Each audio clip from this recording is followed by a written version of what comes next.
हा घे तुझा आयफोन 13 पुढच्या 8 महिन्यापर्यंत हा तुझा, त्याच्यानंतर मला परत करायचं काय. थँक्यू सो मच बा. ह्या फोनची प्राइस आता आहे 90,000 रुपये. जेव्हा 6 ते 8 महिन्यानंतर आयफोन 14 लॉन्च होईल तेव्हा याची प्राइस होईल 60 ते 70,000 रुपये. म्हणजे मी आता याला विकेन आणि त्याच्यानंतर मी परत विकत घेईन आणि पप्पांना आता नवीन फोन पण मिळेल.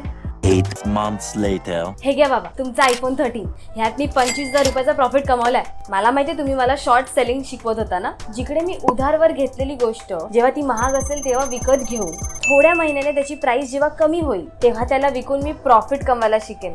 ह्याचमुळे ना रिच डॅड पुअर डॅड हे नावाचं पुस्तक मी पण वाचलंय. हा किती तो नालायकपणा. हा तुला प्रॉफिट दिसला पण जगामध्ये जर चिप शॉर्टेज आली असती तर सगळेच प्राइसेस वाढले असते ना बेटा, तुझे घेण्याचे देणे झाले असते, तेवढंच जास्त नुकसान पण झालं असतं तुझं. बेटा या सगळ्या पुस्तकांच्या ज्ञान मधून काय नाही होणार आहे कळलं. हे सगळं करायच्या आधी ना